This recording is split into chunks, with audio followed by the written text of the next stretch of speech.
Okay, it appears we are indeed up, running and live in Dubai. A very good evening to you all, and I hope you're having a super mega large day.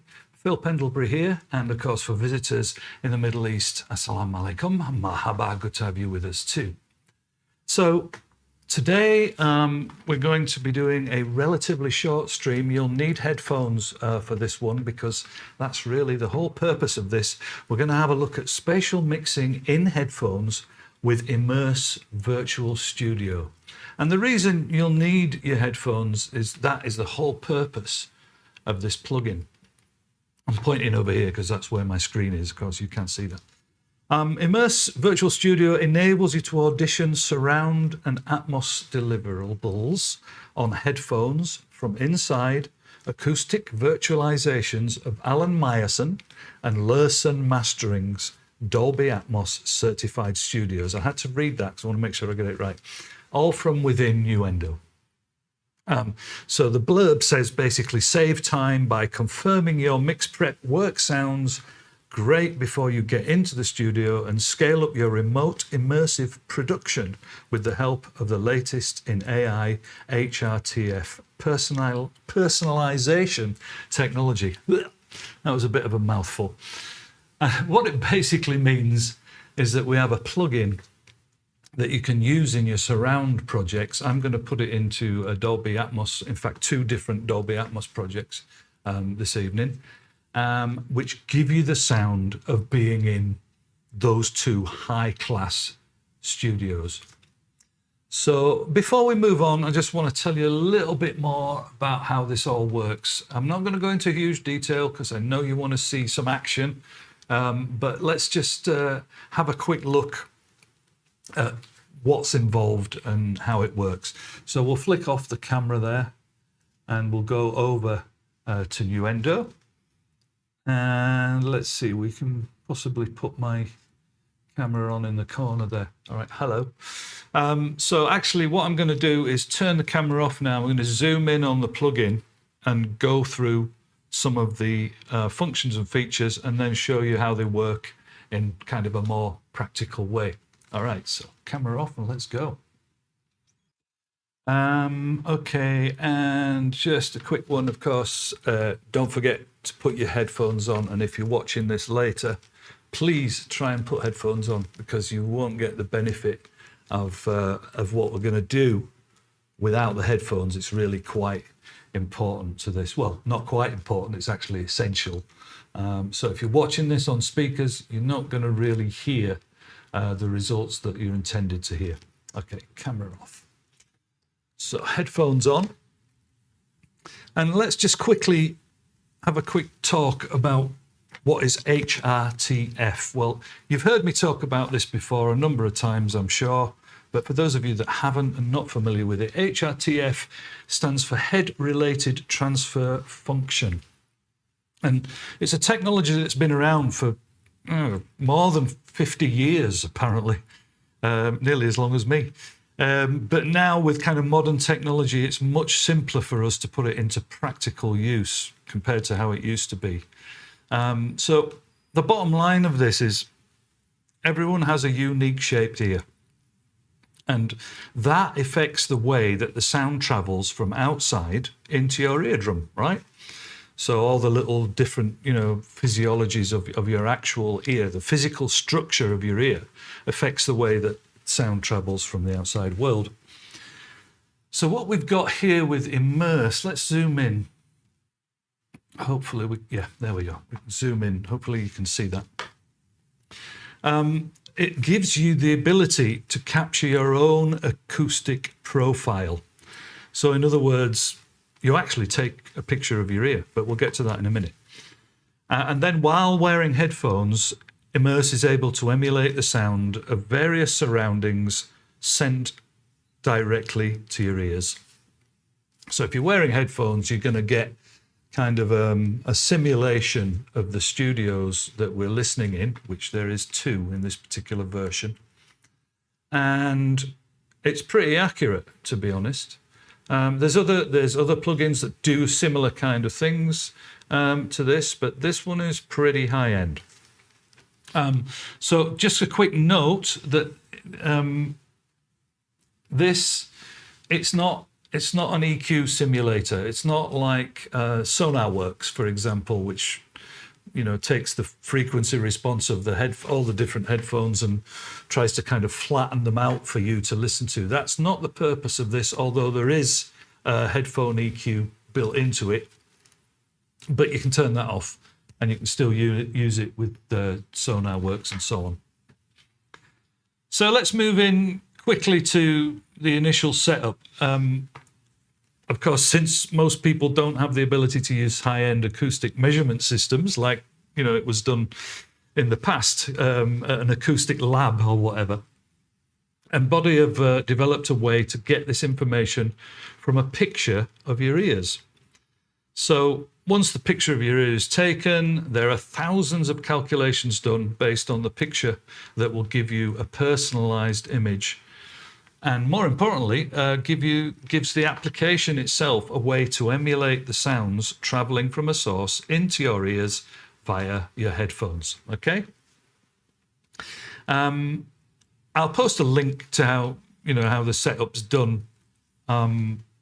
Basically, involves getting your phone and taking a picture of each ear, which used to be quite tricky.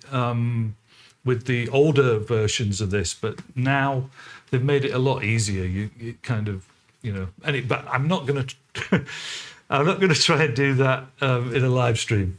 I've got to be honest, because who knows what might happen, and certainly you don't want to be seeing close-up pictures of my ears. But what I'll do is I'll leave a link in the description, and it'll show you how that works. Right. So, a little bit more info. Here's the plugin, which, I'm just trying to check. You can see that. Okay. So, what we've got here is a plugin that works with the HRTF that you've created, right? So, we just explained that. And it brings you, the aim is to bring you inside these two iconic studios while wearing your headphones, enabling you to mix and master using your headphones as if you were sat in the main seat. And I can show you, for example, the actual studios. There's Alan Meyerson's place, and there's the Lerson mastering. We'll stick with Alan for now. Yeah, there it is. Did I? Yeah, there's the Lerson mastering studio. Looks quite beautiful, doesn't it? All right. So one of the benefits of this is when you're mixing in surround, like Dolby Atmos, etc., which is what we'll be showing in this video, if it enables you to use your headphones and get a very good idea of how your Atmos or your other surround format mix is sounding, without having to use, of course, a massive speaker setup. Right. So let's just quickly, again, a little bit of background info about each individual studio. So this is the first one we were looking at, Alan Meyerson. And Alan Meyerson's a movie scoring producer, works with Hans Zimmer on a regular basis and other really well-known people. And this really is the studio in this signature edition, which is aimed at mixing. And Alan says he uses it himself. He says, I use it at home, and I like to know what my music is going to sound like in my studio from my house. So he uses it at home to give him an idea of what things are going to sound like when he gets back to work in this wonderful environment. The other studio, Lerson Mastering, as it says in the title, producers and mastering engineers. They've worked with Metallica, Bruno Mars, Elton John, and it's a grade A mastering studio. And this section obviously is aimed at mastering projects, but it can be used for other items as well, obviously, and it can be used in Wavelab, by the way, or Cubase. But as with all technologies, there's no hard and fast rules. Both studios offer various configurations, and you don't have to use Alan's studio for mixing if you prefer the sound of the Lerson mastering. And you can switch from one to the other to give you kind of a bit of added perspective as well. I always find that quite useful. All right, so I think that's enough of the blah. Let's go through the settings and see where we end up. So before we do anything else, let's just completely bypass this plugin. I'm just going to play a bit of music, make sure it's all up and running, and I will set some locators. Once again, for those of you who haven't been with us for any of these past, I'm using similar or the same projects, just some rough stems of a song that was kind of a work in progress. Didn't get released yet, and it's going to be probably a work in progress for a long time. And I can use this without fear of any copyright strikes or anything like that, because it's one of my own projects. So let's just have a quick, make sure we've got everything working.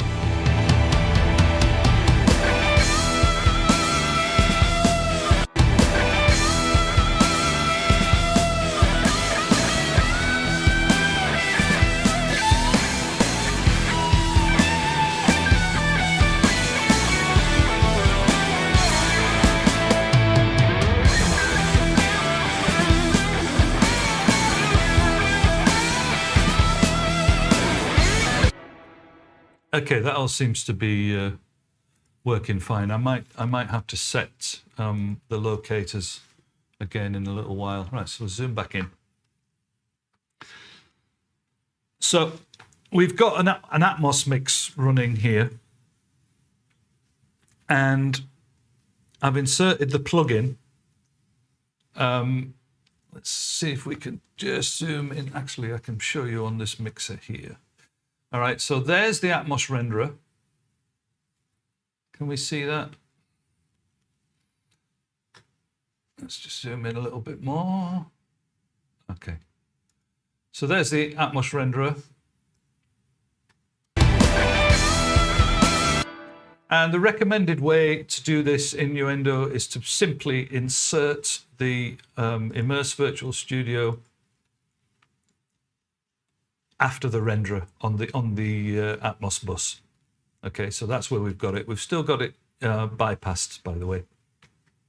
And there is other ways to set this up. I'm going to leave a link to that if you want to use it with the control room, for example.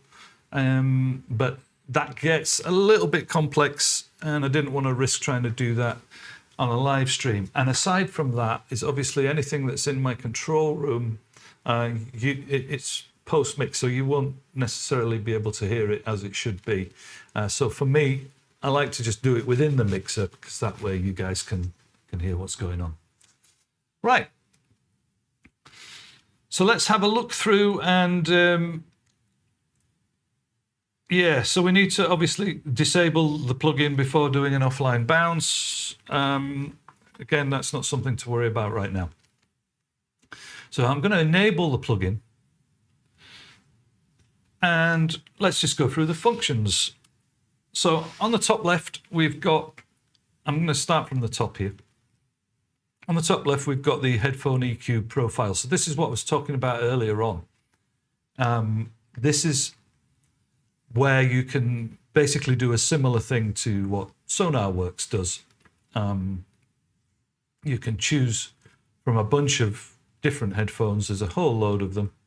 And you can actually use generic ones as well if yours isn't featured. But there is a lot here. All my Bale ones are here. Again, we don't need to go through all of them. All the the industry standards, they're all there. And basically that enables you to kind of flatten out your headphones. You may already have a tool for that, and in which case you won't need that. That's. So I have for instance, my SonarWorks, I have it in the control room, so it doesn't interfere with anything else.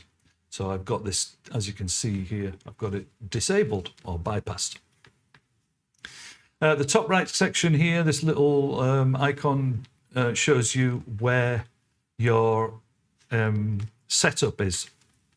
So that's your user profile, and that's where you go once you've finished setting it all up. I'm not going to open that now because it's pointless, but it basically, you know, enables you to switch between profiles like you've taken the pictures from your ears and so on.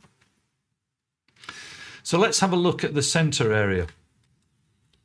So we've got the ability to completely hide the pictures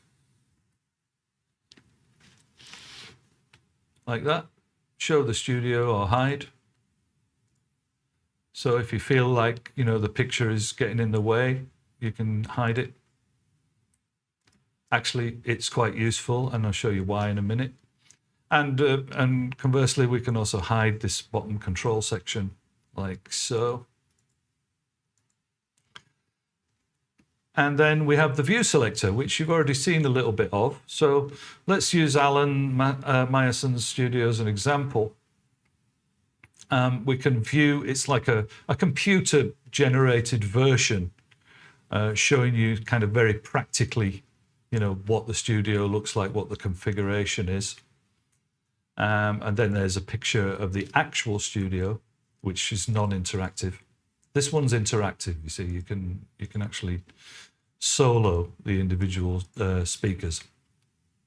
The actual studio itself, and there's a closer version. And then there's a picture of Alan. And then there's Eva, who's Alan's kind of partner in crime. So I like to leave it on the surround area because, you know, it's practical, basically. And that's basically it for this center area. So I'll just leave it all open. It's not too big. It's not too annoying, is it? So, and then we move down to the bottom. So importantly here, we have channel configuration. And this is where, if we can hopefully see this, yeah, the list's going to go off your screen a little bit, but basically there is a list here of all the different surround or stereo configurations, and there's also a custom one which you can set up yourself. And what the idea is to match that with the configuration of your project. So, and there's help with all these. If you see, look, I can hover over it and it'll come up with select different layouts to show compatible studios in studios with less speakers than your channel count. Only the compatible channels will play, etc. So I've got this set to 7.14 Steinberg because obviously we are in a Steinberg project and it's Dolby Atmos 7.14. So we'll stick with that. That's all fine. So next we've got the main configuration area. So here on the main tab, there's some tabs here. On this tab, we've got the ability to solo or mute individual sections. So let's run the project.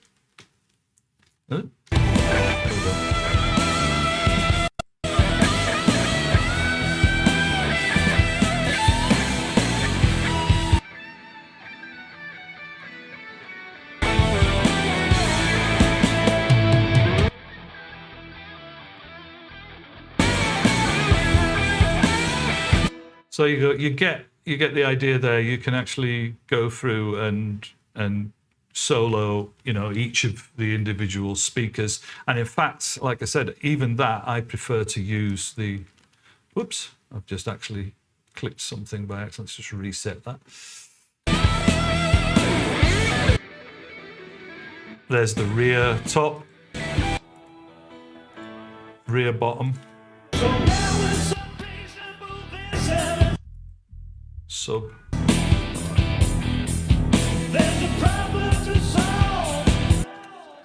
All right.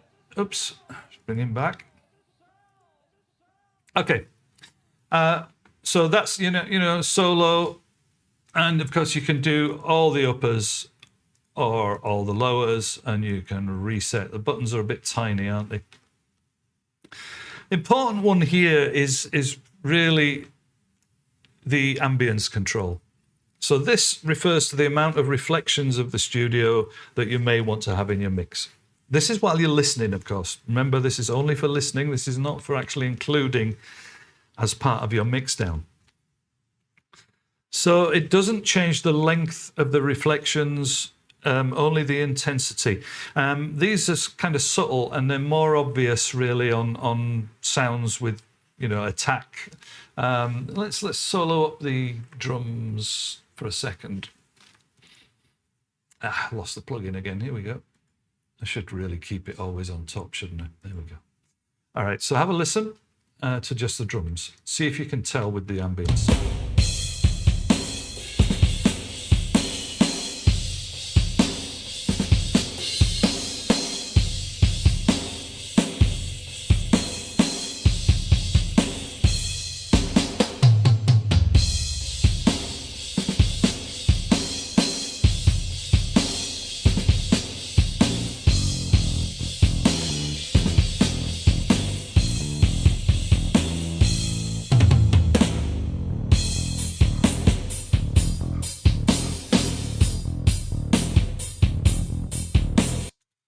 All right, and as I said, that is very subtle. It might be more obvious when we move into the next project, which will have a little bit of voice, because these drums have got a little bit of ambience on them already.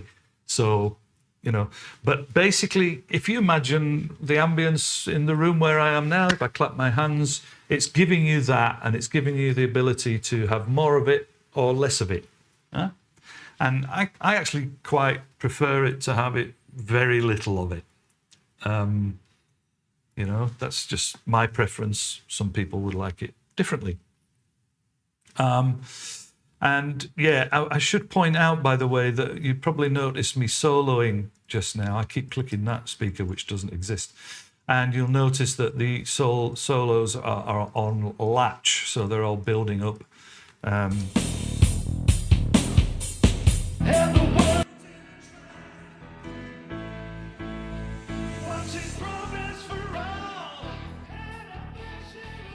Yep.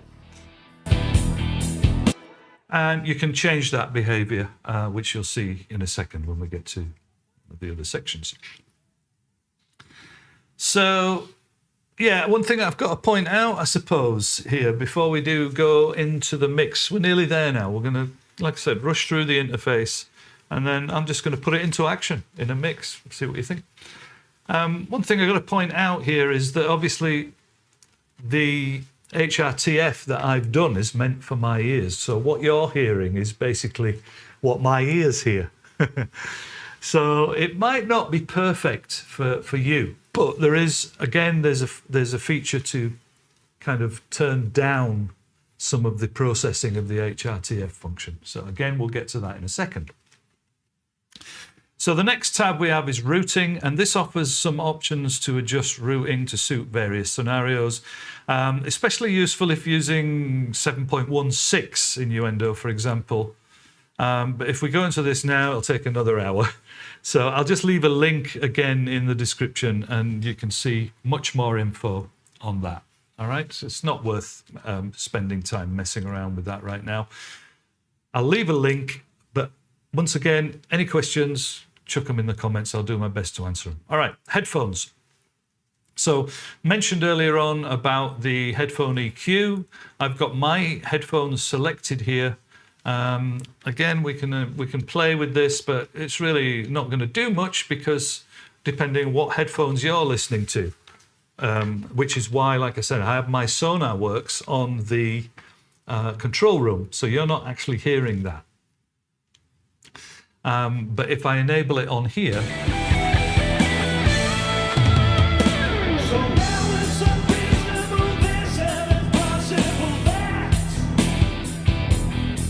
so that's listening to it with DT8080s. Let's go to Sennheiser in case anybody's got, you know, what would it be the most common? Probably the 600s. Oops.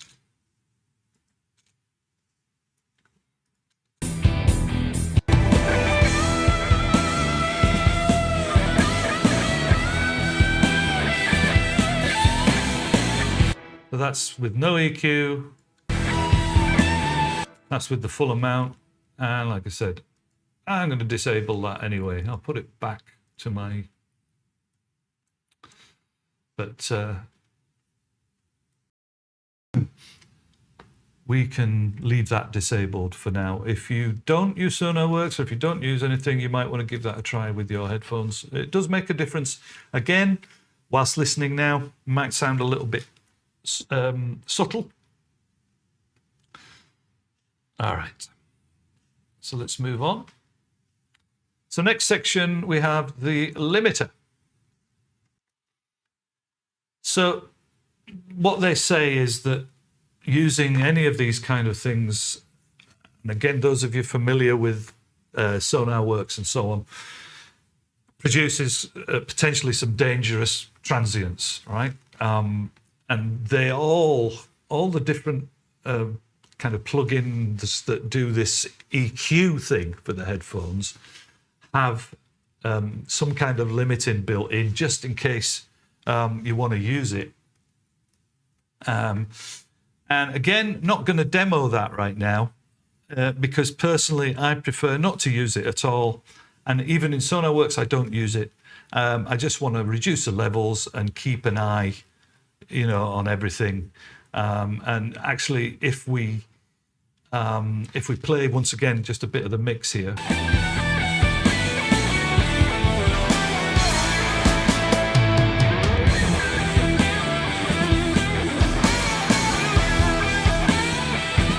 You can see that the levels with the plugin enabled and disabled are very similar because I've got things set up pretty okay on the mixer. Not perfect. It was just a rough thing, so it's not all gain staged perfectly. And I've got a little bit of level reduced down here. So you might see a couple of peaks, but nothing really to worry about. But I just don't like really using a limiter unless it's something that I've put onto the mix deliberately. And I would suggest that you guys kind of follow that really. If you put this limiter in and it seems like it's doing too much, then it means that your levels are not quite right in the first place, I think. That's my opinion anyway. Okay, quick drink.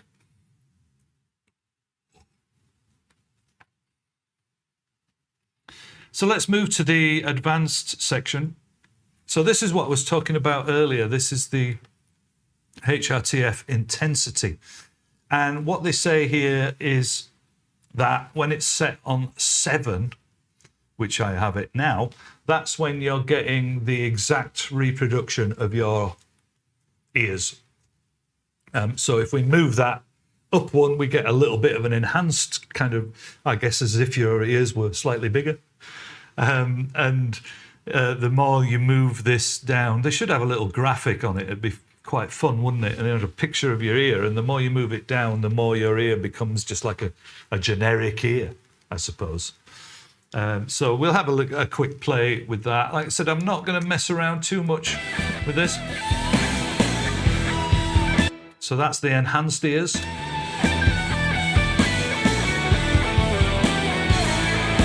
Regular ears.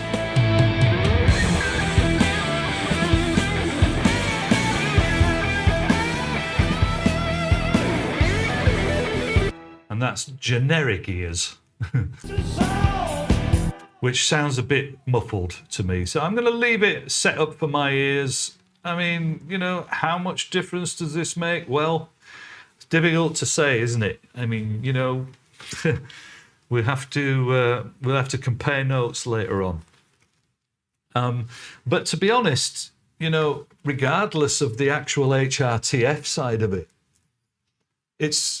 that's part of it. But the other side of this is the fact that you've still got the emulations of these great studios, so it's kind of a win-win scenario.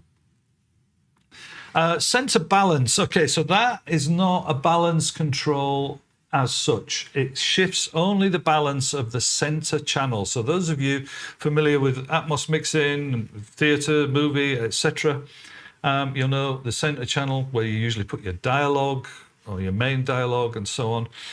If you ever need to move that, again, I think we can just So let's say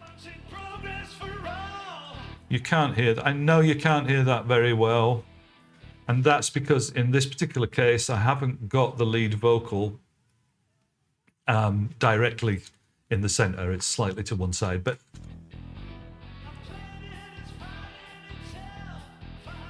you can hear there that if I pan that around, it does move the center channel. Again, you might have a reason to do that.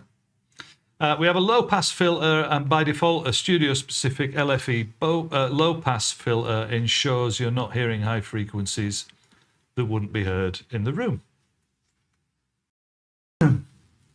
Excuse me, a bit of a tickle.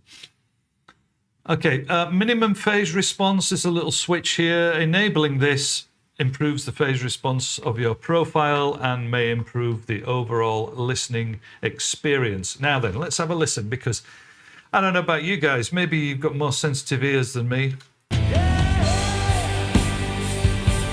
think we'll just give you a bit of extra volume overall.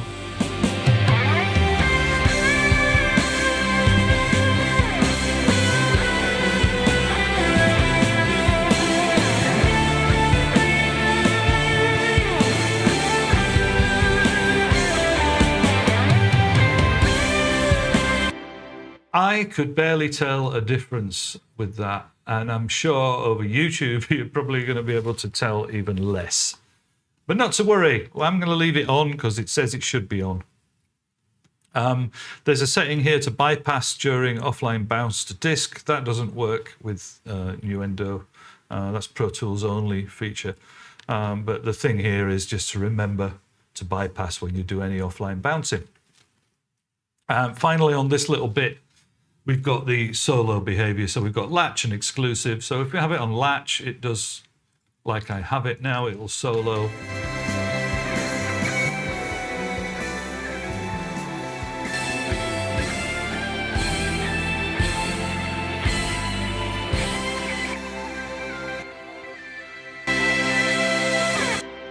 It'll solo all the individual items together.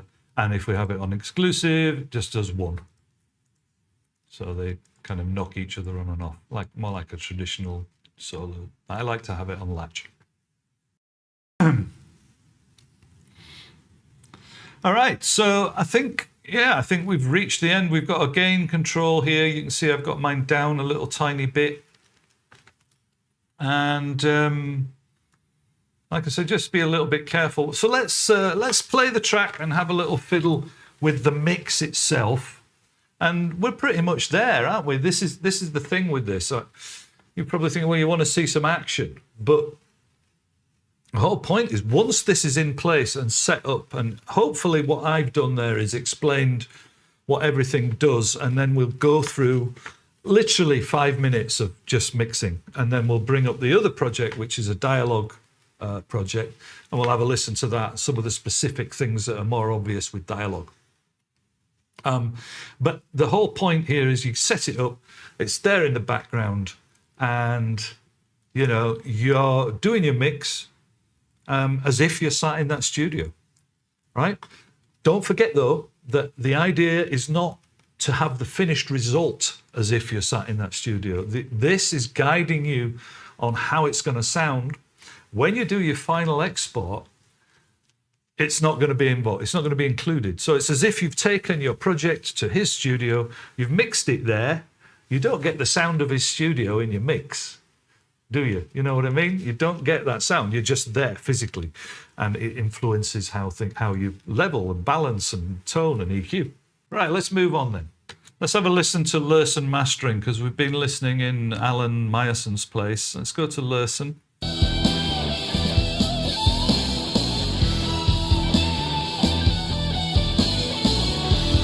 You can hear there that things seem to be a lot more focused towards the center, which kind of makes sense, doesn't it, when you look at the overall setup there.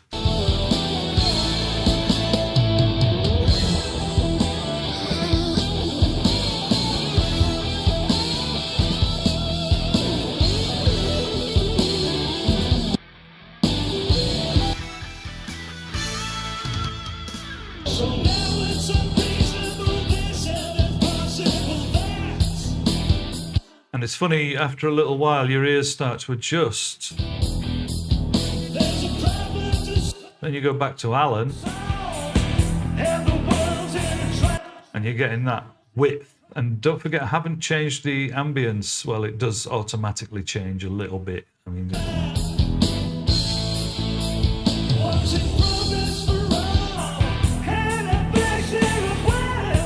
so I think really for me, the Alan Meyerson studio does actually sound a lot better.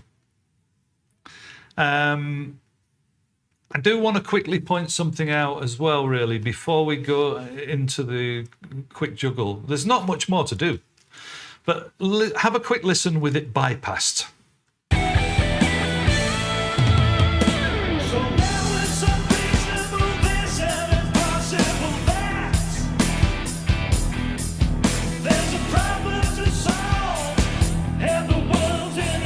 And enabled again now.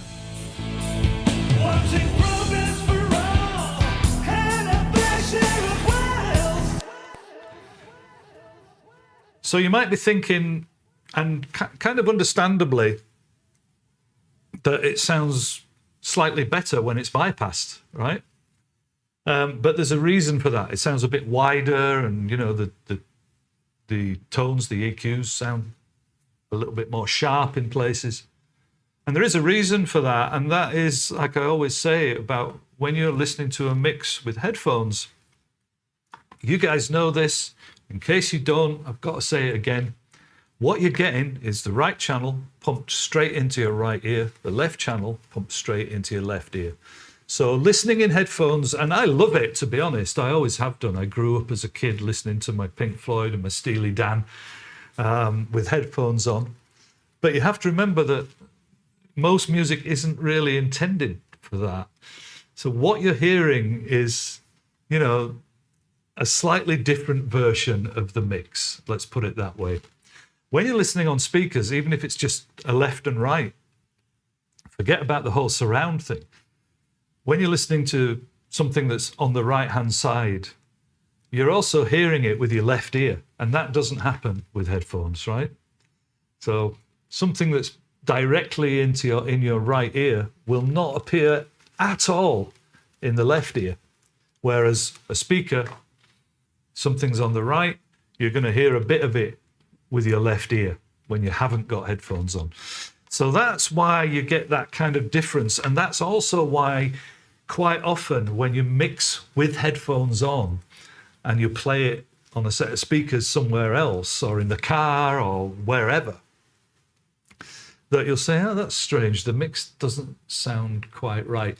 So a lot of people, you know, don't say, oh, I don't believe in these tools for headphone mixing. Now, come on, be honest. All of us mix in headphones sometimes. It's nice. It's a nice personal thing. You know, you can block out the outside world. You really feel like you're involved. And I have no problem with that. I've got loads of releases out. I've done loads of mixes, masters, all sorts of things. Nobody's ever come back to me and said, oh, did you mix that with headphones on? And that's where tools like this come in. Okay, lecture over, but I have to get that in because I know there is people that might not be fully aware of it, and I think it's always good to stress it. Right, so let's have a play with this little mix. Like I said, it's already really kind of semi-mixed, but I'm just going to do a couple of things. I always feel the main rhythm guitars possibly need to be lifted up here and maybe separated a bit. So what I do now is we just leave the plug-in as it is.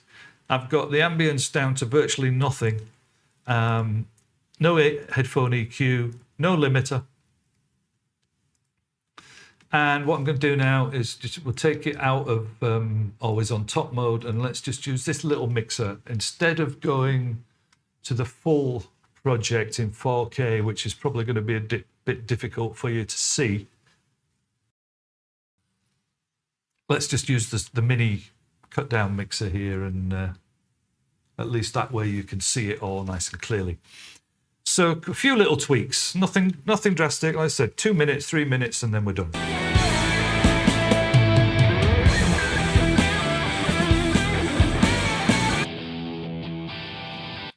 So here's my guitar group, the rhythm guitar group.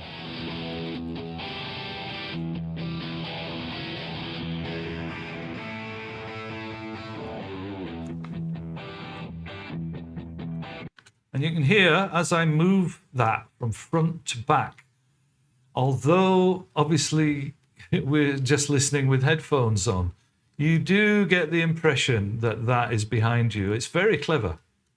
You have to, you know, there's a certain amount of imagination involved. There's no two ways about that. But it's clever.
I just want to quickly point out, it's just occurred to me, I'm using one of my Dolby Atmos templates here, by the way, and they're available on my Discord if you need them. All right, so feel free to drop by. I'm thinking of moving them all actually to a Patreon thing. Not for the money, it's just the convenience factor.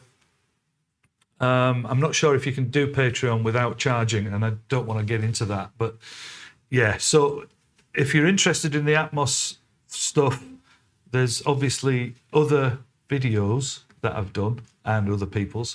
But we're not going to go into all the ins and outs of the Atmos mixing now. It's already set up.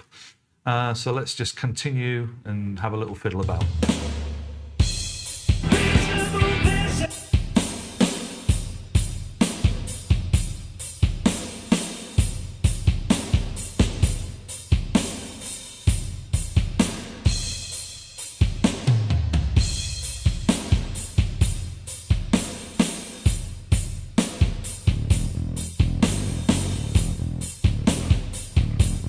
Okay, you want to hear it bypass for a second?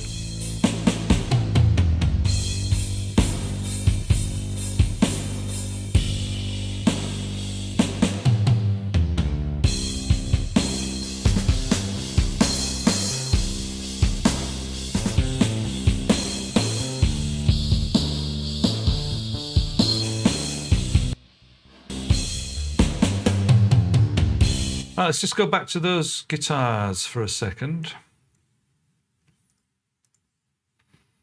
If I can find them.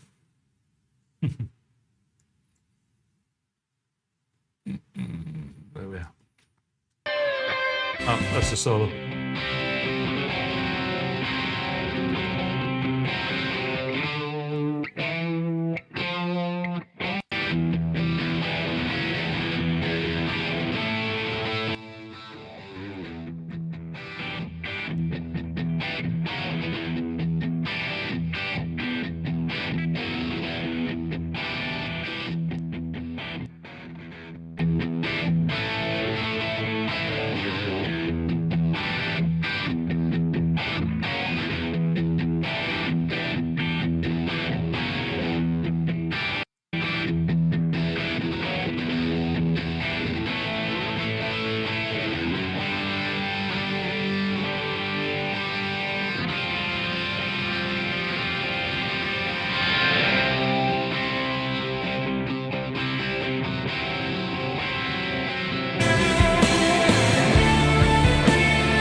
Actually, let's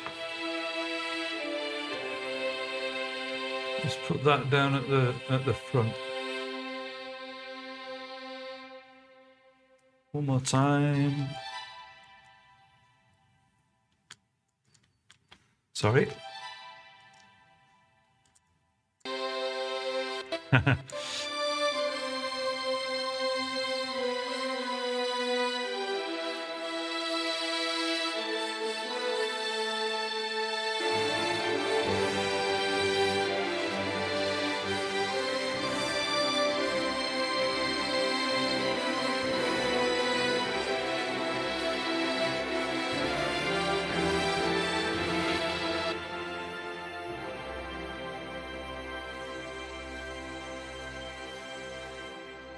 One more time.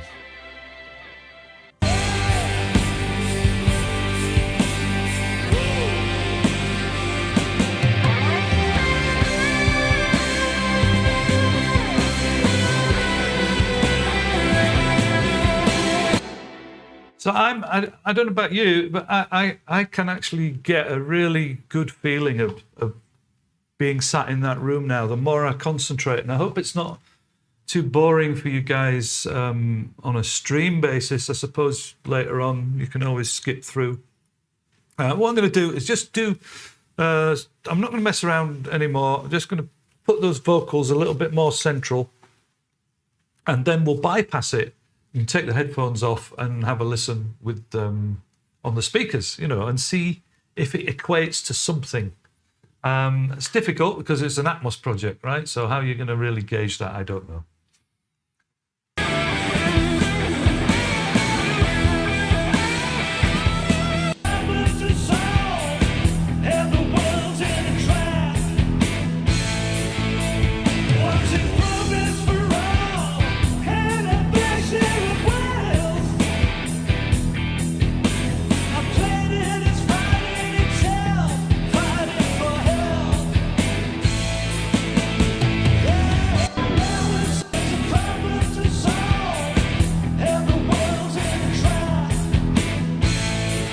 One thing did occur to me while I'm doing this, which it hasn't really occurred to me before, is although I've done a number of these Atmos things, using this, it kind of enables us all to be listening in a kind of Dolby Atmos scenario, which is quite amazing, really, isn't it? The way things work, because obviously YouTube, how could I play a Dolby Atmos mix to you, even if you did have the full setup, and I did?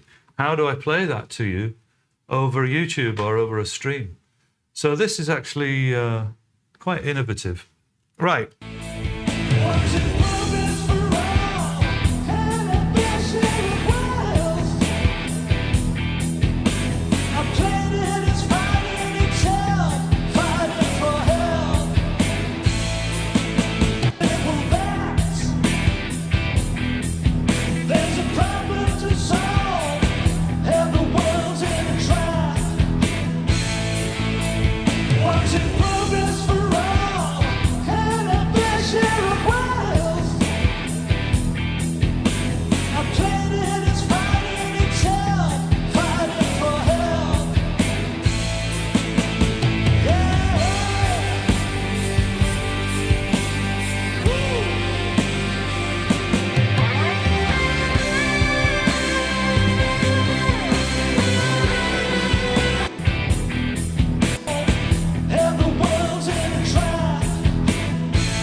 Yeah, okay. We can have another listen. I've got that kind of balanced enough for me, to be honest. So let's just have a listen in the mastering studio from the top.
hand back to Alan.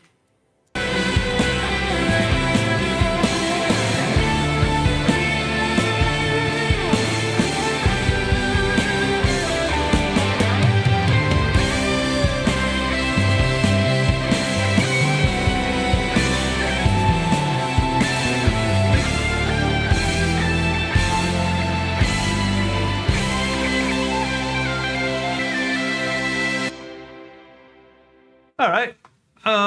Yeah, I think we'll leave it at that with the music, and let's just switch over to something with some voice, just to have a quick listen. Again, not going to go into a full mix now because we've gone on far too long. I hope you found that interesting so far and not too boring. All right, so actually, we don't need to open up another project for this. If I remember rightly, I have a little bit of voice just over here on the vocal track. So this is just a voice from excuse me, this is a voice from my voiceover show reel, so it doesn't matter what it is, just me talking.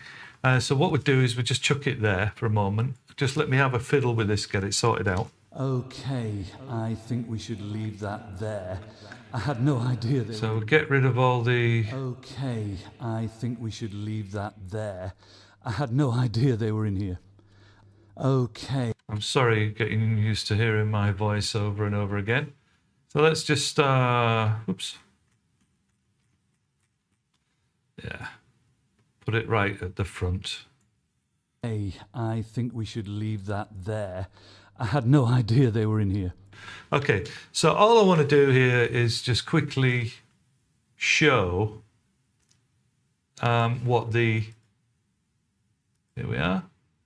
Come on, open up. What the ambience does. So I'm just going to loop that a couple of times. It won't take long. Okay, I think we should leave that there. I had no idea they were in here. Okay, I think we should leave that there. There you go. I had no idea they were in here. Okay, I think we should leave that there. I had no idea they were in here. Okay, So as you can hear, it's much more obvious, isn't it, on a voice? As you can hear, without any ambience, it's just basically the playing signal. But when you put the ambience up, you're getting the sound, more of the sound of the reflections of the room. And as I mentioned earlier, it's not making the reflections any longer, it's just increasing the intensity of them. So let's hear it one more time. I think we should leave that there. I had no idea they were in here. Okay, I think we should leave that there. I had no idea they were in here. Okay, I think we should... So that's really the only thing that I didn't really get a chance to show you. We can have a listen in Lursen as well. Okay, I think we should leave that there. I had no idea they were in here. Wow. Okay, I think we should leave that there. Now that's interesting because it sounds to me like there's virtually no ambience whatsoever, which I suppose is the goal. You know, when you're in a mastering studio. I had no idea they were in here. Okay, I think we should leave that there. I had no idea they were in here. Okay, I think we should leave that there. I had no idea they were in here. So let's move back to the main camera before we sign off. I've got to say a big thanks to everybody for joining us, and thanks for the little messages and so on. Like I said, sorry I'm not able to interact as much as I probably should be doing, but we'll get there with that. Let's move back over here and get rid of him. Oh, so you get the idea there, I think. Useful tool, very useful tool, and I highly recommend you try it, you know, with your own HRTF pictures, as it were. I found it really useful. Obviously, I don't have a full Dolby Atmos speaker setup. And I think not a lot of people do, you know, but you can still produce some very, very good mixes and masters, although mastering is another thing altogether. I recommend you give it a go. Please do let me know what you thought in the comments. I've also put a little poll up by the way, just asking what time people would like to see streams. All right, it's just out of interest for me. So if you feel like bobbing by and just answering that, I've put the times in GMT so that we've got a rough idea. So if you're in England, for example, and it's 4 o'clock in the morning and that's your favourite time, then it'd be 4 a.m. GMT or within that time bracket. What else have I got to add here? I'll see you next month for another stream for sure, and I'm going to try and get some more video content uploaded before then. Don't forget the links are all in the description, so that will tell you a little bit more, give you some more information. I hope I've covered everything here. It was a tricky one, this, because hey, who wants to sit there and listen to me mix for an hour? Although if you would, please let me know, so I'll be happy to do that. But more a case of trying to show you through the plugin and show what use it can be. All right, that's it for now. Thanks a lot, Terry, and thanks to everybody. And if you're not watching this live, well, you probably haven't even got this far, but thanks again anyway. Feel free to give us a thumbs up and subscribe if you like for some more content. We'll speak soon. Super mega large. Thank you. Bye for now.